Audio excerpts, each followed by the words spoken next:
You are listening to the Disney Dream Girls, an unofficial Disney theme parks podcast, and this is show number 268 for Sunday the 7th of July 2019. Where dreams begin. Hello and welcome to the Disney Dream Girls. My name is Michelle Young, and together with my jolly good friend Jayne Phipps, we are your guides to the place where dreams begin. Hello there, Jayne. Hello there, Michelle, and how are you, my darling? I'm good. Good. How's things with you, my lovely? I'm doing really well. I have no more hospital appointments to go to. Yay! I gather you got to ring the bell. I did get to ring the bell. Very surreal sort of moment, but yes, I don't know whether this is something that happens in the States as well, but yeah, last treatment, you get to give the bell a good old ring, and I did kind of, I used my power. It did kind of dong quite loudly when I rang it, I have to say. It's like, I'm going to brace 7 bells of doodah out of this bell because I'm a strong woman. Yeah, there was a little bit. I think I was quite surprised myself at how vigorous I was with it, to be fair. Well, good for you, Ducky. It was a really, really happy moment for you. Definitely, yeah. And how are you doing? I'm plodding. One or two things going on in the background, which are draining me a little bit. And that's taking the focus out of what should be a happier time, but plodding on, 2 weeks today as the show is released. Is it 2 weeks or is it 3 weeks? I don't know. Sometime I'm getting married. You are, of course, yes. And I've managed to put together the most amazing little day. Oh. Yeah. Are you going to share with us? Well, along with some of our Patreon supporters, we're going to have a special little meet-up with the one and only Jim Carcass. Nice. That's a bit special, isn't it? That's a bit... How many people can turn round and say, Jim Carcass came to my wedding reception? Come on, let's be honest. Not many. Unless you're absolutely related to him, then obviously, Yeah, so I'm kind of giddy about that, and there's one or two little plans and things I'm trying to get sorted. Mm-hmm. I would have loved to have done an Illuminations cruise while I was there, but I didn't think about it in enough time, and everything's booked now. So that's a shame. Yeah, and I wanted to do the Rhino tour, and it's all sold out. So well, just keep checking back. You never know. Well, that's it. But I'm going to be doing the Dining with Snow White, so I'm happy about that. You had to do that. Eating at Beaches and Cream. Again, you have to do that, yeah. And there's a few things that I'm going to be eating places that I've never eaten before, such as Tusker House. So, yay. Well, there you go. Then you see some traditions, some staples of a Disney vacay, and then some newbies to enjoy as well. Yeah, and even the mere thought of having a Mickey Mouse shaped wedding cake is getting me really giddy. Well, who couldn't be giddy at the thought of cake in the shape of Mickey Mouse? Because then, as we all know, there's no calories involved. Absolutely. That was exactly what I thought. And, whilst we're having it's not a Disney wedding, it's just a very low-key, let's go down to the Florida courthouse and get that license, and then just enjoy 17 days of Disney nuttiness, really. Couldn't think of anything better, to be fair. I know, but I have to stop stress eating or I will be having to buy a new dress. Oh, okay. Nothing to stress about. Go out there and enjoy it. No problem. I know. What about yourself? Are you getting a bit giddy for DLP? I am a little bit. It's not quite... I mean, I don't know how you feel about it, Michelle, but it's not quite the same, I don't think, as planning for Disney World or Disneyland, because I don't feel any great compulsion to be thinking ADRs and that type of thing, because it's just, I don't know, for me personally, it's not quite the same. We are extremely fortunate while we're out there. There's a whole new Lion King Jungle Book season that will have kicked off a fair few weeks earlier. Just kicked off the weekend gone by, and I've seen some bits and bobs. So I'm trying not to look too much at that, because obviously it'd be quite nice to be able to just go out there and experience it without too many spoilers.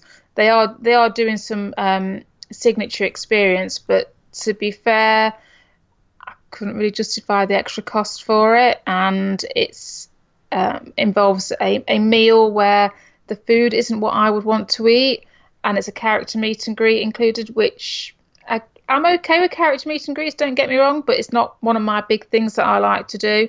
So there wasn't enough drawing me towards that. So yes, it's a bit of a low-key build-up for me towards DLP. I say I've got it booked, and the hotel's booked, and the travel's booked, and my overnight before we go's booked. So I'm kind of like just literally counting down now.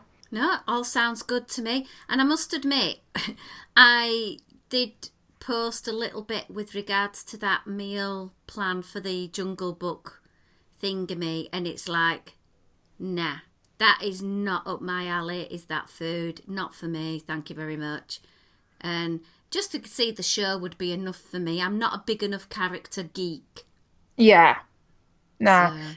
Yeah. I mean, the show will be amazing and we'll go and see that for definite. But I say, the extra add-on bits, not so much. Did you see the things that were posted in the park about the special thing for the 26th of June, the 626 Stitch ice cream that was available on that one day? Was that the very blue thing? That was the very blue thing. And our lovely friend Dana Boris, I cannot wait to go and give this woman the world's biggest hug in July, August. She actually went to the Polynesian where it was being sold. There was an hour-long queue.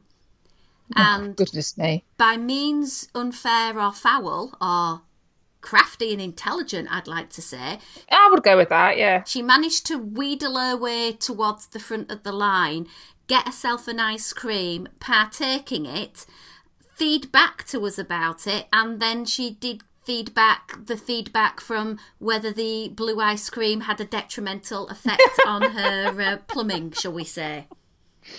Yes, that's always a worry, isn't it, when one's eating things that are that artificially coloured.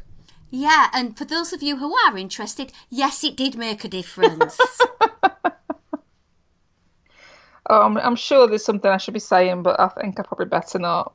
Yeah, let's just quickly skirt away from that. And while we're talking about things of colour, can I just say that all the theme parks are seeming to go a little bit mango crazy at the moment?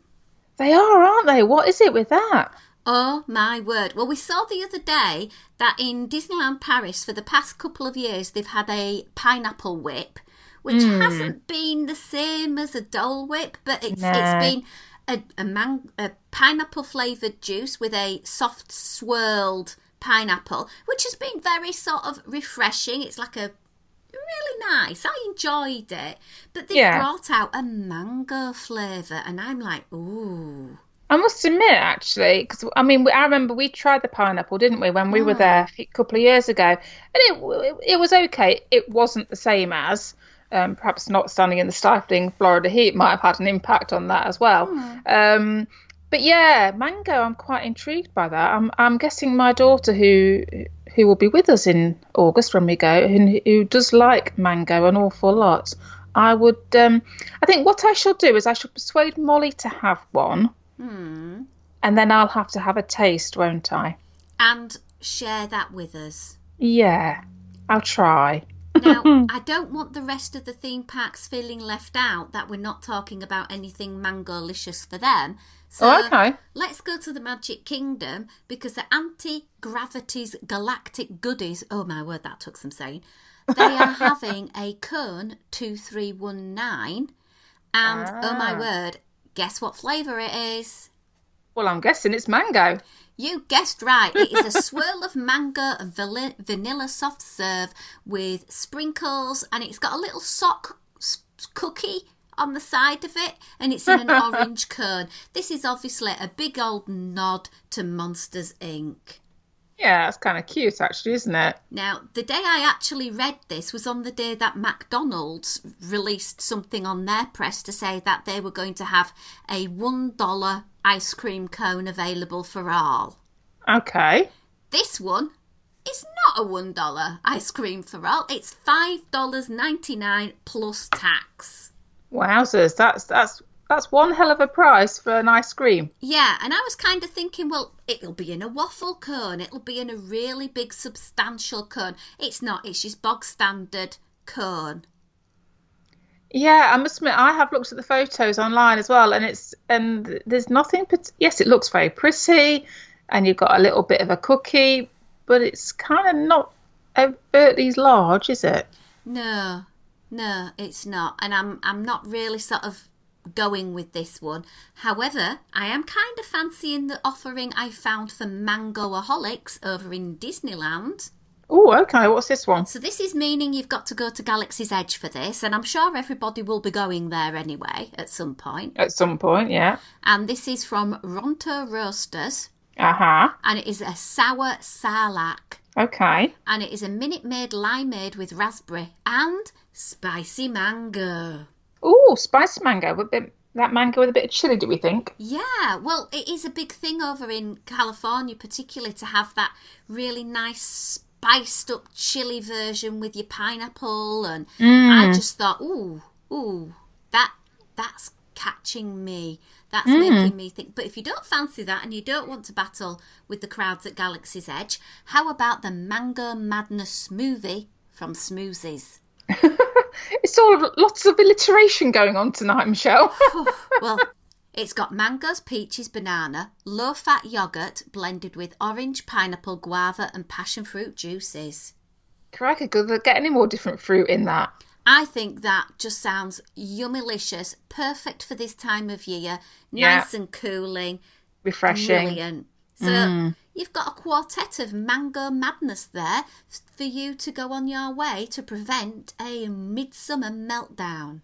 And at least no one park is being left out either. We've been really fair on that. But I would like to add something in about Disneyland as well. They've brought in something for those people who want something light and refreshing but don't necessarily like a salad. Well, over at Bengal Barbecue, they've got a poke bowl, and that's got the big lump of rice. It's got the raw fish. It's got some edamame. It's got the sauces.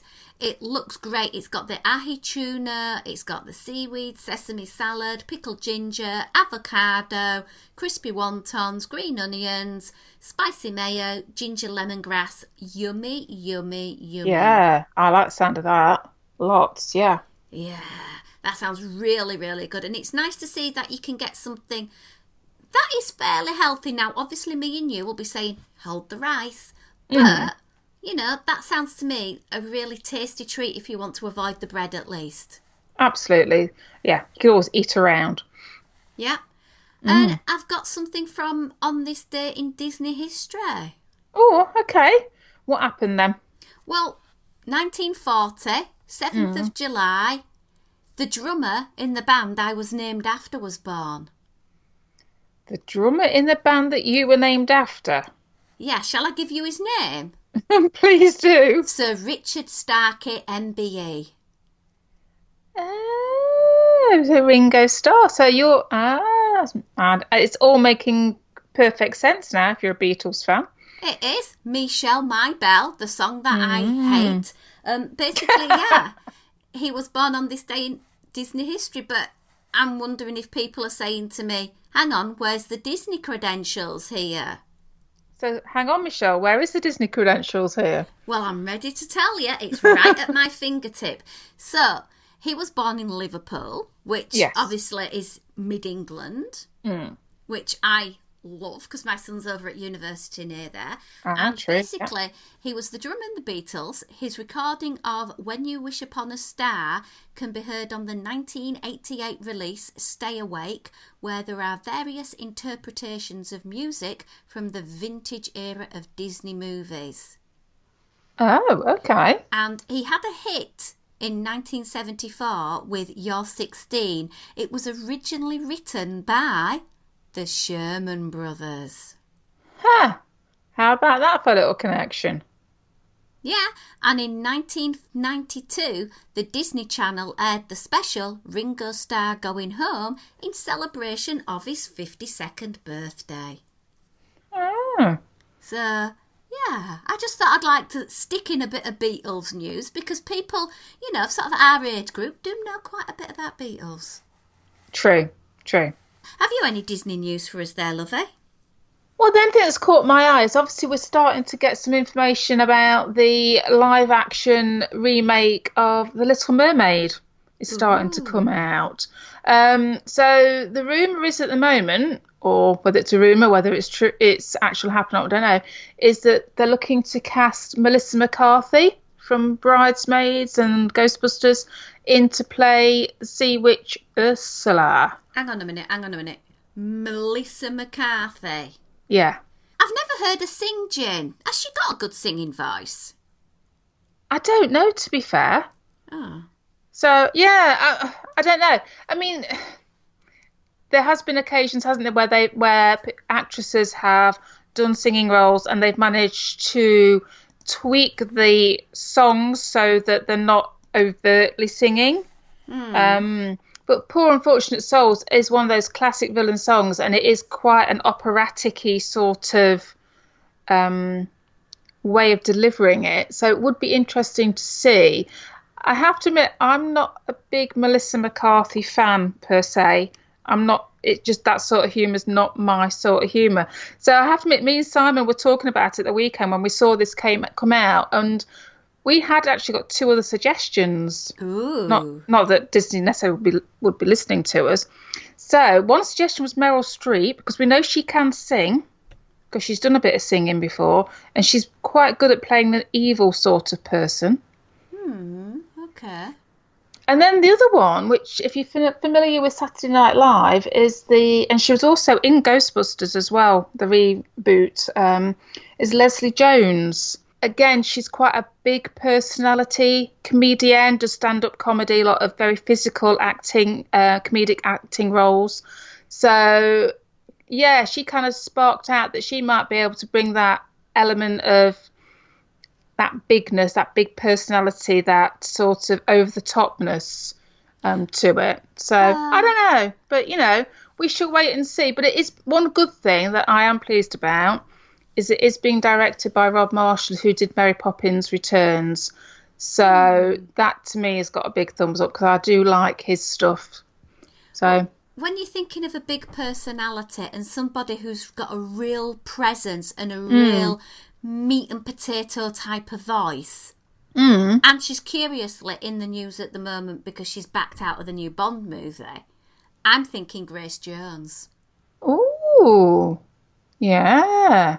I do hear that she is very particular about her requirements when she's making a movie, but oh my word, she is a singer. She's got a personality, and I bet she could do real justice to Ursula. Yeah, quite an evil sort of take on the voice. I bet she could come up with quite well, actually. Well, shall we just cast Little Mermaid then, Michelle? Yeah, we have all the best ideas anyway, love. So, I mean, it's in relatively early stages at the moment. But again, I think my only hesitation with all of this at the moment is there's an awful lot of live action remakes. Now, I haven't been to see Aladdin, so I can't comment on Aladdin. We've got The Lion King, which I know is CG, so it's not strictly live action, but that's just about to come out. We've had the Dumbo and what have you recently. I'm just getting a little bit worried that it might be just jumping on the bandwagon of let's take a classic Disney animation and make it live action, because that's a quick, easy thing to do, rather than coming up with another original concept. Potentially, possibly, I don't know. Well, we shall wait and see. Have you not seen Toy Story yet? I am going this week, fingers crossed. Right. We shall say no more then. Okay. We shall review at some point, and then we shall have a very interesting discussion to see if we've got polar opposite viewpoints. Right, you are. Okay. Right, well, let's put a big old bow on the news and views, and let's move on to the main feature of this. And I think this is down to you demanding I do this. Is it? Oh, what are you getting to me in trouble for now, Michelle? Because you wanted me to do a review of Buffalo Bill's Wild West show. Yes, because I'm intrigued, because it's not something that I am drawn to. It's obviously over at Disneyland Paris in the Disney Village, but I get an awful lot of people saying, yes, you must do it, you must do it. But again, it's not my thing. So I'm curious because I know you've done it very recently. So, and I value your opinion, Michelle. Oh, bless you. Well, I wasn't planning on doing it, I'll be honest. Right. When I went the first time to Disneyland Paris, the lovely Emily, who I was travelling with, said to me, look, let's do it. And I said, no, it's not my cup of tea. I don't want to go. And I was quite clear, and Emily was like, I said, no, it's not my cup of tea. I don't want to do it. So let me just start with a little bit of info about it. It is basically in Disney Village, and it is an evening of entertainment with Mickey and Minnie, and there's Goofy, there's Chip and Dale. So there are some characters, but then there is also some storytelling going on with Buffalo Bill, Chief Sitting Bull, Annie Oakley, the Rough Riders. There's some sort of like rodeo clowns. It is basically a few hours of Wild West entertainment while you eat. Yeah. And as I said, I didn't plan to go. And it was on a particular day, and I got a message from Liz Reed, our lovely DLP buddy. And Liz said to us, I've been offered a free ticket to go and see Buffalo Bill's Wild West show. Would you like it? You just need to buy another one at the same level, and you'd be able to go tonight. So I looked at Caroline, and Caroline looked at me, and Caroline said, well, I've been a few times. I said, well, I'm not one to turn a gift horse in the mouth down. I've never been, and it'd be really good to go and to be able to give a little bit of feedback for the podcast, purely in the interest of research. Absolutely. So firstly, I'd like to give a big, massive thank you to Mitch Armsby. She was in DLP having a DLP hen weekend, or a hen few days, should we say. Right. And one of her hens couldn't make it, and she had a spare ticket, and she didn't want to go to waste. So she very kindly met up with us in the park and gave us a ticket. Oh, that's a nice thing to do. And when you bear in mind that these tickets range from £42 to £70, yeah, it's not a cheap deal. No. You know, it's quite pricey. So we had a Category 2 ticket, which is the cheapest adult ticket you could have, and that's, if you're buying it from Attraction Tickets Direct, it's £57. Okay. And if you want to buy your tickets, you can ring the dining reservation service at Disneyland Paris, and they will happily talk you through the various options. Now, I said there were different categories. The categories go by where you get to sit in the theatre, because it's kind of like an elongated rectangular horseshoe. Okay, like a standard arena sort of setup, yeah. So at one far end, there's a big sort of stage, and then all the way through the middle, there is the sandy bit where all the Wild West show goes on, and you're on benches with a high table in front of you to eat the meal off. Okay. So that's how it sort of looks. Now, there are some restrictions, and I want to make this really clear from the start. It says it at the ticket office. It says it as you go in. If you suffer from asthma or allergies, for your own health and comfort, we recommend you do not attend our show. So it's quite clear in that then, okay. It's incredibly clear, and I think this is just purely because of, obviously there's a lot of hay in the Wild West show, there's the sand being kicked up, and that might trigger somebody's allergy. Quite, yeah. Now, as you go in, you are given a hat, and the colour band on your hat designates the seating zone you are in. So we got yellow. Okay, so whereabouts were you sitting then? We were sitting low down. I think we were the first row, but we were right to the far end. So we didn't have the best view, because obviously if you're paying your £70 for the Category 1, you get the best view. Okay. And also, most evenings there are two viewings, 6:30 and 9:30. So which one did you end up at? I believe we were at the 9:30 one. Okay. So the later one.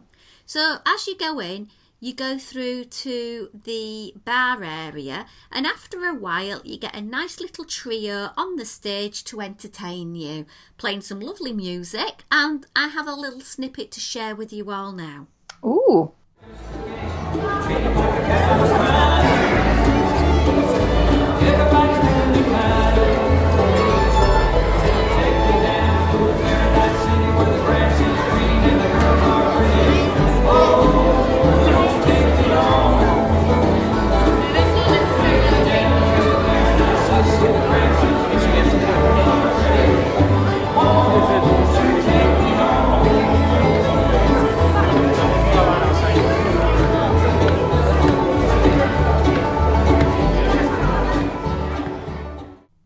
There listening to the music, chatting, and all of a sudden someone comes up and taps me on my shoulder, and I was not in the mood to be interrupted, to be quite honest, so I spun round at lightning speed to give them a piece of my mind. I was wearing a Mickey Mouse t-shirt. Guess who was stood right behind me tapping me on my shoulder? Mickey Mouse. Yeah, he nearly got thumped in the face by me. He's very lucky that I didn't do that, because I don't like people tapping on my shoulders. I find that really rude.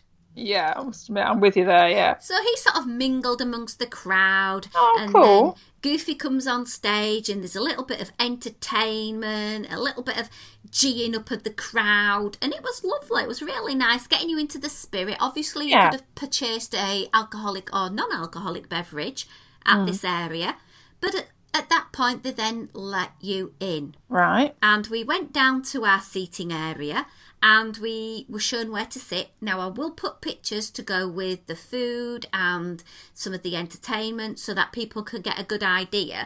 But we were showed to our seat, and I had like a big metal skillet and what looked like a big silver hat cut in half, little, I don't know, those funny bombs that were in Finding Nemo with the spikes on. Oh, I know, yeah. Yeah, like a cauldron. And that was turned upside down, and underneath it was a square of cornbread. Okay. And there were some nachos on the table, and there was staff coming up and down, and you could have unlimited water, beer, Coca-Cola, tea and coffee. Oh, that's not too bad, yeah. So I thought that was really good. Admittedly, when it says unlimited, it kind of wasn't, because it was limited to the time the servers came back and forth. Right, yes, yeah. We had the nachos. The nachos were very good, and the cornbread was particularly tasty. And the show then kind of began.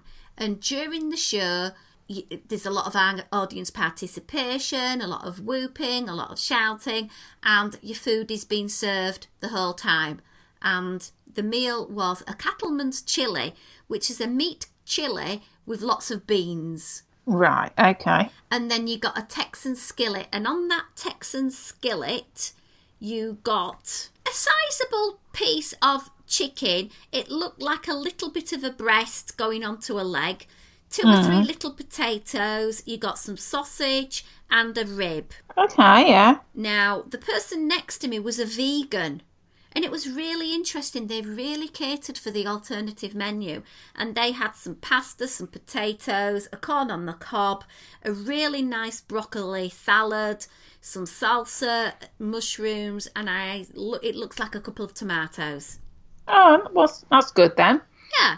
And then the dessert was like an apple crumbly dessert with a lump of vanilla ice cream. And then you got your tea and coffee. Right. Now, the vegans next to us couldn't have the ice cream. They couldn't have the apple dessert. So they got literally given a fruit bowl of oranges, pears and apples. Okay, fair enough. On the food count, would I go there for the food? No. Was the food that was served edible? Yes. Food I personally would never order from a menu, but it was served hot, it was tasty, and it was ample for a meal. So there's nothing that I could say negative about for the food. It was really acceptable. Okay. If that is your kind of food, you'd love it. But it's not a place that I would say you have to go there because it's got the world's best chili. No. I'm not trying to sound like I'm being too dismissive of it, because it was hot. And when you're in these big environments like this where it is a sort of catered event like this and they're bringing out food, to actually have it piping hot is rare. I was going to say, it's always a tricky one to get the balance right, isn't it? When they're serving en masse, is to make sure that everybody's getting a meal of an equal standard, I suppose. Yeah, and I can't complain about the food in that respect. The entertainment begun and it was full on. It was really good. And to be honest, if I'm going to say anything negative about it, I didn't want to be eating and watching a show. I must admit, as you were describing it to me there, Michelle, and you were saying about the main course effectively coming out whilst the entertainment was on, I thought, oh, hold on a minute. I don't know if I think I'd want to be enjoying the show, not trying to eat and observe. Yeah, that was my one criticism. I would have preferred to have had the food and then seen the show, because then it would have had my full attention. Yeah, that's how I would have presumed it would have happened, to be fair. Yeah. The show was fun-packed. It was unique. It was a kind of entertainment I have never seen in a Disney theme park. It was brilliant. All your Wild West skills. There was cattle rustling. There was shooting. Brilliant. Loved it. I could not fault that element at all. Good. Would I go again? No. Now, that's not to say I'm not recommending it. I'm just saying at that particular price point, once I've done it, it's not something I personally would repeat over and over again. No, okay. Yeah. I just think the price point is very, very high. I imagine because you're paying for the alcohol, which I didn't partake in, which is my big bugbear with Disney, that they stick in alcohol, the price goes up. Get it a bit cheaper. To be honest, it doesn't even need the food. I would pay to go and see the show, and I would pay a good $25 to go see that type of entertainment. I thought the entertainment was beyond complaint. It was amazing. And how long does it all last for? It was about, I'd say, we got out of there just after 11. So it's a good hour and a half. Yeah. It's a pretty, well slick routine as well. You weren't hanging around for things. There was something going on the whole time, and the entertainment was, as I say, really, really good. I imagine if some people are going on particular tiers of the Disney dining plan, they can actually use one of their vouchers for free entry, and I think that's a really good thing to do, because as I say, it is quite pricey. I imagine if you're in a big group of people as well, particularly we saw some hen parties, really good atmosphere with the alcohol and all the food, etc. But for me personally, I'm a one and done. As I mentioned, Caroline and Liz, both of those have been to the show multiple times. I think Liz has done it 11 times. Wowzers. Yeah. But she loves anything Western. And if that is up your street, I can see you doing that every single year. And I think if you like that type of thing, and you don't book a ticket to go, then I think you need your head testing, because it is really good in that format. Yeah, I must admit, I think this is, from our point of view, it's not something that we're naturally drawn to wanting to see. I think if we came across it by accident, or, we were given discounted tickets or something, and it was a case of, well, come along and it's half price or it's free or whatever, then we would happily go along and try and experience it. But like you say, for the amount of money that you're forking out for food that, some of the food we'd eat, some of the food we wouldn't eat, we wouldn't be bothered about the alcohol as such. So there is that element of, I think that's what's always put me off, is like, I'm not desperate enough to see that sort of entertainment at that price. But like you said, if it was a entertainment only scenario, so the price point came down significantly, say you have to assume that there's an element of price hike to cover the cost of the unlimited refill type scenario, especially where there's alcohol involved. So if it was just entertainment only, or whether, why can't we have a situation where, if they're putting a coloured band on your hat to determine where you sit, then tweak that to say whether you're with alcohol or without alcohol, and reduce the price accordingly, perhaps. I don't know. No, I totally agree with that. And as I say, it's the same thing with everything that Disney does with these prices, that it assumes everyone over the age of 18 or 21, 25, whatever, will want alcohol. Yeah. And I say a simple if wristband or whatever, isn't it? You need a pink to have alcohol and a blue to not, or whatever it may well be. Yeah. And that surely would be an easy way for servers to determine what plan you're on. I suppose there's always a risk that people are going to use and abuse it. We know that, but I can appreciate from a business side of things, it's perhaps difficult. But I think there are occasions when some of these little exclusive event type things, a portion of us get put off. To be honest, I don't think you'd be getting drink because the lady sat next to me probably got 3 refills on her beer. Right, which is not, yeah, which is nice, but not vast amounts, is it? Basically, to summarise, if this type of entertainment interests you, you'll love it. If you like that type of food, you'll love it. If you want to do something different out of the theme parks that is totally different to anything you will have probably seen, especially for us in the UK, because we don't get anything like this on these Wild West shows, then you'll love it. If you like seeing Disney characters in the Wild West outfits, you'd love it. If you're on the dining plan and can get in with just using a voucher, you'll love it. If you're paying out of pocket, £57-ish is a lot of money to pay, especially if there's a whole group of you. But when you compare a night at the theatre at £80-90 a ticket, then you're starting thinking, oh, actually, it's possibly not that expensive. Yes, I suppose this is it. It's having to juggle and compare and contrast prices to similar types of entertainment, isn't it? Yeah, and at the end of the day, nobody's forcing you to go. If you don't fancy this, you don't go. I've got a great souvenir of a straw hat as well, which is really cute. And I'm very grateful to Mitch and to Liz and to Caroline for ensuring that I was able to have this experience. And you never know, 3-4 years down the line, if I'm there with friends and we want something fun to do where we can be a bit stampy, a bit loud, I'd probably at that point do it again with other people who haven't been. Yeah, I can totally get where you're coming from with that, Shell. Wonderful. Well, my lovely, shall we bid everybody an adieu for this week's show?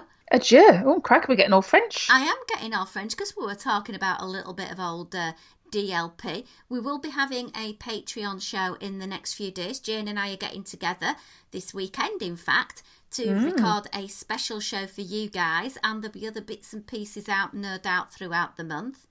And bear in mind, I'm going away on my vacation on the 20th, and there'll be little bits of extraness for our Patreon supporters. So if you want to support us, pop on over to patreon.com/Disney Dream Girls. Otherwise, you can find us anywhere and everywhere by looking at Diz Dream Girls. If you want to see some pictures from the Wild West show, I'll be popping them on our website, DisneyDreamGirls.com. But until next week, it's goodbye from me. And it's goodbye from me.